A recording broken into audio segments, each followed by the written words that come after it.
Kung illegal po, mapapatunayan illegal yung pagtanggal.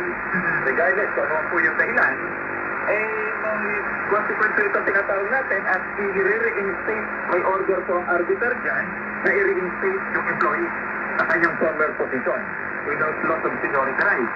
At babayaran po yung kanyang back wages from the time na siya ay tinanggal hanggang siya ay maibalik doon sa kanyang trabaho. At siyempre may damages po at meron ding attorney fees na babayaran sa employer. So yun po ang mga consequences pag illegal yung dismissal. Meron po kaya tayo, no, mga sample cases po, no, na regarding sa pwede po natin maibahagi sa ating mga taga-pakinig, taga-subaybay dito sa programang Usap-Usapan without giving some specific details po, attorney. Opo, may isang ahente ng isang car dealership. Palagi po siyang tinutuya, palagi siyang dinidiscriminate ng kanyang supervisor. Yung ginawa niya, nag-file siya ng kasong constructive dismissal. At nanalo po siya. Ayan ang sabi ng arbiter. Nakarating ito sa Korte Suprema at sinasabi ng Korte Suprema yung maltreatment ng employer, ng kanyang employee, ay constituting illegal dismissal or constructive dismissal. Pag constructive dismissal po, hindi siya tinatanggal, pero parang pinapalit ka na eh. Hindi ka sinasabi umalis ka, pero yung ginagawa ng employer, parang gusto mo nang ikaw na mismo ang bumigay. Gusto mo nang bumitaw. Nakarating sa Korte Suprema, ang order ng Korte Suprema, constructive dismissal, ipinababalik yung empleyado doon sa kanyang posisyon. May back wages, damages, attorney fees. Ngayon po, siyempre, kung nagkaroon na ito ng strained relations dahil nagkatagutan na ilang pinangasya, ay maaari itong orderan ng arbiter o ng Korte Suprema sila magbayad si employer ng separation pay in lieu kapalit ng reinstatement. Kasi nga po, reinstatement is no longer possible. At ang separation pay po in lieu of reinstatement sa computation po ng ating mga desisyon ng korte ay 1 month salary for every year of service. In addition pa po ito, kung sa back wages kung matatanggap niya. Paano po kung, for example po, attorney, na i-reinstate na po, no, itong employee, pero nag-note siya sa trabaho, ay pinag-ano ko ba na parang inuwitan naman po, no, ni employer, no, yung, kumbaga, yung mga pag-personal. Paano po kaya, attorney, no, meron po bang paraan para ma-resolve just in case na gano'n ang naging sitwasyon? Ewan ko, na naman huli sa nag-illegal na construction dismissal case. Pero pagka ganyan po, alam nyo, nararamdaman naman ng employee. Kung ibabalik siya sa trabaho, ay talagang preparation siya. Hindi po pwede husang mag-request sa labor arbiter na in lieu of reinstatement, ay bayaran na lang ho siya ng separation pay. May mga ganyan po tayong kaso na hawakan, so tinatanong ko yung kliyente, yung employee, o ikaw ba gusto mo pang ma-reinstate doon sa employer? Kasi sabihin niya, meron po bang ibang paraan kasi yung ko na rin makita yung employer ko. Kasi pag nakikita ko, parang nagbibili ng pangalingan ko. E di sasabihin natin kay arbiter sa position paper na instead of reinstatement, kailangan, ano na lang, payment of separation to in lieu of reinstatement. Pero kailangan, may prueba naman ho tayo na nagkaroon na talaga ng strained relation. In one case po na hawak ko, na nahawakan natin, ay nagkasagutan no, ang ginawa ng employer, ng binato, itong employee, tinamaan sa mata, yung ashtray, binato sa kanyang hindi ka nakailan. Ay, yung pa naman, gusto ko bumalik doon sa ganong klaseng employer. So, kaya ang ginawa natin, doon sa position paper, nag-request na lamang kami. Ang separation pay in lieu of reinstatement.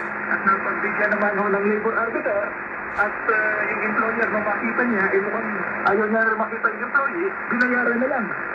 Yung separation pay. At just to close this first part po. First part pa lang naman po ay nitong ating programa dahil marami pa po tayo pag-uusapan pero more on the public servants naman po later on. Attorney, ano ang inyong maipapayo sa ating mga employees, no? At maging sa mga employers na nasa private sector upang maiwasan po yung mga pagkakaroon ng sigalos at masiguro po na patas ang pagpapatupad ng labor laws po natin. Okay, dahil po natin yung mga employers. Meron po sinasabi dito in Deuteronomy chapter 24 verse 18 at 14 na do not take advantage of the workers who are poor and needy. Kasi po itong mga manggagawa natin, nangangailangan sila kaya sila nagtatrabaho. Dito huwag naman natin abusuhin. Kasi po, pag inabuso natin yan, inibalik yan, baka naman yung lumuha sa mga manggagawang ito ay maging palakit sa ating pag-atento. Ngayon yung mga employees naman, ay palagi po tayo naghahanap ng trabaho, pero pag may trabaho na, ayaw namang gawin ang matino ang trabaho. So kung may trabaho po tayo, alalahanin natin na hindi tayo susweldohan, kung hindi magtatrabaho, no work, no pay po tayo, unless sinador kayo. Para kung hindi po, no work, no pay po tayo. Kaya kung kayo po ay may trabaho, alagaan po ang trabaho. Kasi po, napakahirap pumanap ng trabaho sa panahon ito. Eh kung hindi nyo naman gusto yung trabaho nyo, huwag nyo ng permission pa yung employer. Mag-resign na lang kayo at maghanap ng ibang trabaho. Para wala po tayong problema. So, ayan, nag-conclude na, no? Ang ating usapin patungkol sa Article 297 ng ating labor code.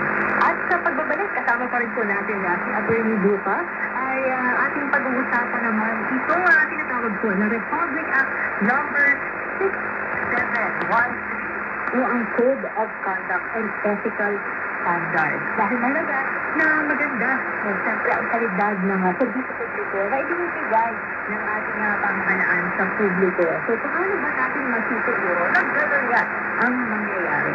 Lahat ng yan sa pagbabalik ng programang Usap-Usapan. Mabilis ang salita. Ito na, ang Dating Kaalaman. Alam niyo ba, kahit napakalakas ng isang bagyo, may partisong tahimik at kalmado. Ito ang tinatawag na mata ng bagyo.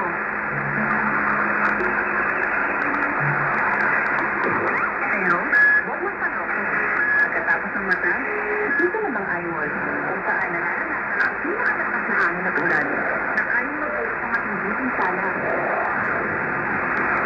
Kaya tandaan, kapag biglang tumahimik sa gitna ng bagyo, hindi patapos ang panganib. Dating Kaalaman, na malaking tas ng salino. Katulan muli ang Dating Kaalaman. Usap-Usapan. Dito sa Radyo Pilipinas World Service.